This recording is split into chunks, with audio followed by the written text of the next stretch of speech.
बिस्मिल्लाहिर्रहमानिर्रहीम। अस्सलाम वालेकुम। आज हम बात करेंगे दो अहम केसेस के हवाले से। चीफ़ पॉलिस ऑफिसर रावलपिंडी ने ठेले वाले से माफ़ी मांगी है और ये वीडियो भी वायरल हुई है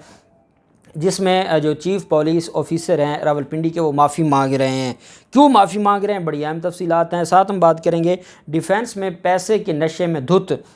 नौजवान ने बदतमीज़ी की है ट्रैफिक वार्डन से, और ये शदीद बदतमीज़ी की गई है और उसके ऊपर एक्शन लिया गया। उसकी तफसीलात भी मैं आपके साथ शेयर करूँगा। चीफ़ पॉलिस ऑफिसर रावलपिंडी ने पुलिस एहलकारों ने ठेले से बिना पैसे खाना खाया था, और उन्होंने जो खाना खाया उसके बाद वो वीडियो वायरल हो गई। और जो रावलपिंडी में ठेले से खाना खाना और खाकर बिल ना अदा करना, इस पर 4 एहलकारों को मुअत्तल कर दिया है सीपीओ रावलपिंडी ने, चीफ़ पॉलिस ऑफिसर रावलपिंडी ने। जो रावलपिंडी के पुलिस हेड हैं उन्होंने कहा कि ठेले वाला गरीब आदमी था और इन ज़ालिमों ने उससे खाना खाया और उसको बिल अदा नहीं किया, और वो उसके लिए ये जो सैकड़ों रुपए थे, जो बिल बनता था सैकड़ों रुपए, वो उसके लिए अरबों रुपए जैसे थे, लेकिन इन ज़ालिमों ने उनसे खाना खा लिया और उनको पैसे अदा नहीं किए। जब ये मामला पहुंचा कैपिटल सिटी पुलिस ऑफिसर के पास, सीसीपीओ रावलपिंडी के पास, तो वो ठेले वाले के पास खुद गए और माजरत की और खाने का बिल भी अदा किया।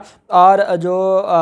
सोशल मीडिया पर ये वीडियो वायरल हुई थी जिसमें ये कहा गया था कि उस गरीब ठेले वाले से 4 एहलकार खाना खा के गए हैं और बिल अदा नहीं किया। बग़ैर खाने का सामान लेने की शिकायत पर जो सीपीओ हैं मोहम्मद एहसन यूनुस, उसने नोटिस लिया। ना सिर्फ उनको मुअत्तल किया, उनके ख़िलाफ़ चार्जशीट किया उनको, बल्कि वो ख़ुद मौके पर पहुँचे, रकम भी अदा की और माजरत भी की। और उन्होंने कहा कि हमारा मकसद, हमारी जो ज़िम्मेदारी है पुलिस की, वो तो आप लोगों की हिफाजत है, और आपके साथ कोई गैर कानूनी काम होता है तो हमारी ज़िम्मेदारी बनती है। हम इसी चीज़ की तनख्वाह लेते हैं, आपके टैक्सों के पैसों से हम तनख्वाह लेते हैं। हमारी ज़िम्मेदारी है कि हम तो आपके ख़िलाफ़, आपके साथ कोई गैर कानूनी काम हो तो उसको रोकें। लेकिन अगर पुलिस वाले ही गैर कानूनी काम में मुलव्वस हो जाएं तो फिर ये हमारे लिए बड़ी बायस शर्मिंदगी है। इस वजह से सीपीओ लाहौर ने कहा कि सीपीओ रावलपिंडी ने कहा कि मैं आपके पास चल कर आया हूँ इस बात की माफ़ी मांगने के लिए कि जो हमारे जो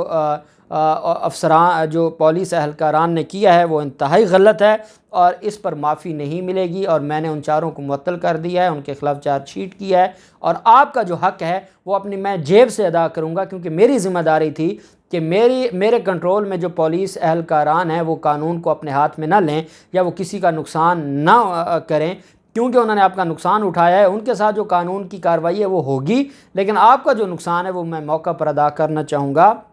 उन्होंने मौके पे अदा भी किए और फिर वो वीडियो भी वायरल हुई। मैं ये समझता हूँ कि अगर हर पुलिस अफसर ऐसे काम करने लग जाए, और जब तक पुलिस के लोग आवाम के साथ जो उनकी बदएतमादी है उसको ख़त्म करने में कामयाब नहीं होते, कभी भी पाकिस्तान में हमारे जो पुलिस का निज़ाम है वो ठीक नहीं हो सकता। पुलिस वाले जब अपने आप को भी इंसान समझें और आगे जो अवाम है उनको भी इंसान समझें तो तब जाके ये मामला हल होगा। अगर ऐसा ना किया गया तो ये मामला हल नहीं होगा और ये बदइत्मादी और नफ़रतें बढ़ती जाएंगी और ये मामला फिर बहुत आगे जाएगा। तो सीपीओ मोहम्मद एहसन यूनुस ने जो काम किया है उस पर हम उनको मुबारकबाद पेश करते हैं, और हम समझते हैं कि हर पुलिस अफसर को ऐसा ही करना चाहिए और यही कानून के मुताबिक है, और यही उनकी जो ज़िम्मेदारी है या उनकी जो वर्दी है वो यही उनसे तकाज़ा करती है, और रियासत पाकिस्तान भी यही तकाज़ा करती है।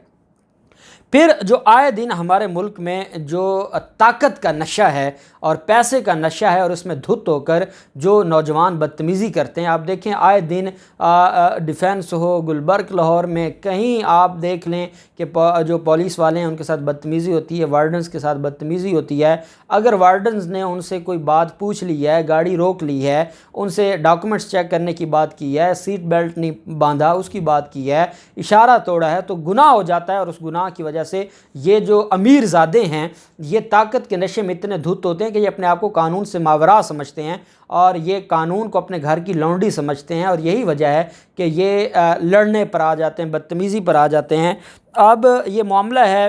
رافع عابد نامی یہ لڑکا ہے اور یہ اس کو ٹریفک قوانین کی خلاف ورزی پر اس کے خلاف کارروائی کی گئی، تو جو ملزم ہے وہ آپے سے باہر آ گیا۔ ڈیفنس بی کی حدود میں نوجوان کی ٹریفک وارڈن کے ساتھ جو بدتمیزی کا معاملہ ہے، D I G operation Sohail Chaudhry کے حکم پر بدتمیزی کرنے والے نوجوان کے خلاف پولیس نے فوری کارروائی کرتے ہوئے ملزم رافع کو حراست میں لے لیا ہے۔ لاہور پولیس کے مطابق ملزم کو تیز رفتار گاڑی چلانے پر ٹریفک وارڈن نے روکا۔ ملزم رافع آپے سے باہر ہو گیا، گالم گلوچ شروع کر دی، ہاتھا پائی پر بھی اتر آیا۔ ملزم رافع نے سنگین نتائج کی دھمکیاں دی اور اس نے کہا کہ آپ کی اوقات کیا ہے، آپ مجھے روک رہے ہیں، میں آپ جیسوں کو جانتا ہوں، آپ کی نوکری سے میں آپ کو فارغ کروا دوں گا، میں یہ کر دوں گا وہ کر دوں گا، دھمکیاں لگائیں۔ اور دھمکیاں لگانے کے بعد یہ معاملہ چلا گیا۔ ٹریفک وارڈن نے اپنے سینئرز کو بتا دیا کہ دیکھیں اگر ہم سے آپ نے قانون کی حکمرانی اب چاہتے ہیں اور آپ یہ چاہتے ہیں کہ قانون کو کوئی نہ توڑے اور کوئی جو ٹریفک قوانین ہیں ان کو نہ توڑے، تو پھر آپ ہمیں پروٹیکشن بھی دیں۔ اگر ایک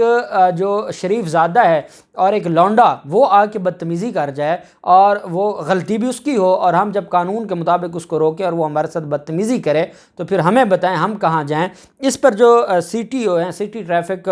پولیس آفیسر ہیں منتظر مہدی، انہوں نے ٹریفک وارڈن نے جو ہے وہ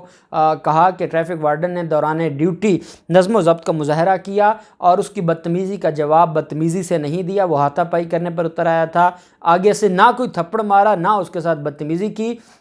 جس پر اس ٹریفک وارڈن کو خراج تحسین پیش کیا ہے C T O Muntazir Mehdi نے۔ D I G operation Sohail Chaudhry نے کہا ہے کہ فورس کے کسی بھی جوان کے ساتھ ناروا رویہ ہرگز برداشت نہیں کیا جائے گا، شہری فرض کی ادائیگی کرنے والے جوانوں کے ساتھ تعاون کریں۔ اب اس میں صرف ایک گزارش ہے اور وہ یہ ہے کہ ماضی میں بھی جب اس طرح کے واقعات ہوئے، آپ کو یاد ہوگا عمر اکمل نے بھی ایک دفعہ بدتمیزی کی تھی، بہت یہ آئے دن لاہور میں ایسے واقعات، کراچی میں بھی، اسلام آباد میں بھی ایسے واقعات ہمیں دیکھنے کو ملتے ہیں۔ اینڈ کیا ہوتا ہے؟ اینڈ یہ ہوتا ہے کہ مقدمہ درج ہو جاتا ہے، ایسے شریف زادے اور امیر زادے گرفتار بھی ہو جاتے ہیں اور گرفتاری کے بعد پھر انہی پر پریشر ڈالا جاتا ہے، یہی سی ٹی او پریشر ڈالیں گے، یہی D I G operations pressure ڈالیں گے اس ٹریفک وارڈن پر اور ٹریفک وارڈن ان کو معاف کر دے گا کیونکہ وہ امیر زادہ ہے، اس کا تعلق ڈائریکٹ آئی جی سے ہے، اس کا تعلق ڈائریکٹ وزیر اعلیٰ پنجاب سے ہے، اس کا تعلق ڈائریکٹ چیف سیکرٹری سے ہے۔ وہ ایک کال کرے گا کہ ان کی جرت کیسے ہوئی، میرے بیٹے کو انہوں نے تھانے میں بند کر دیا، کیونکہ قانون تو ہمارا ہے اور ہم ہی قانون کے جو علمبردار ہیں اور قانون کے ہم جو قانون کے سامنے ہم بادشاہ ہیں، تو یہ کیسے ہو سکتا ہے؟ پھر اس ٹریفک وارڈن پر، اور یہ میں اس لیے کہہ رہا ہوں، میں جو ہے تکلیف کے ساتھ کہہ رہا ہوں کہ یہ ایسا ماضی میں ہوتا آیا ہے کہ جب ایسا کوئی معاملہ ہوتا ہے اس کے بعد مٹی پاؤ پالیسی جو ہے اس نے سب سے زیادہ کام خراب کیا ہے۔ اگر ماضی میں جو اس طرح کی پولیس والوں کے ساتھ ٹریفک وارڈنز کے ساتھ بدتمیزی کرتے ہیں، ایک تو ٹریفک وارڈنز جو بدتمیزی کریں کسی بھی عام آدمی کے ساتھ اور کسی بھی پاکستانی کے ساتھ، تو ان ٹریفک وارڈنز کو بھی عبرت کا نشان بنانا ہوگا، یہ ذمہ داری بھی پولیس کی ہے۔ لیکن اگر وہ اپنی ذمہ داری قانون کے مطابق نبھا رہے ہیں اور اس کے باوجود کہ ان کے ساتھ بدتمیزی کرے، تو ان لوگوں کو بھی عبرت کا نشان بنانا ہوگا۔ اور اگر ان کو معاف کر دیا جاتا ہے، کیسز ختم کر دیے جاتے ہیں اور ان کو سزا نہیں ملتی، تو پھر یہ آئے روز آج ایک کے ساتھ بدتمیزی کی ہے، کل کسی اور کے ساتھ بدتمیزی کریں گے۔ یہی وہ لوگ ہیں، ان کو کیا ہے کہ تیز رفتار گاڑی میں کسی کی جان چلی جائے، کوئی بچہ اللہ نہ کرے گاڑی کے نیچے آ جائے، کوئی اور گاڑی کے نیچے آ جائے، ان کو کیا ہے، انہوں نے گاڑی اپنی مرضی سے چلانی ہے اور یہ نقصان کریں گے، اس وجہ سے ان کو معافی نہیں ملنی چاہیے اور قرار واقعی سزا ملنی چاہیے۔ اور ڈی آئی جی آپریشن سے یہ گزارش ہوگی کہ جیسے آپ نے ایکشن لیا ہے اس پہ آپ قائم بھی رہیے گا اور ان کو واقعی سزا ملے اور ہم دیکھیں۔ اللہ پاک پاکستان کا حامی و ناصر ہو۔ بہت شکریہ، اللہ حافظ، پاکستان زندہ باد۔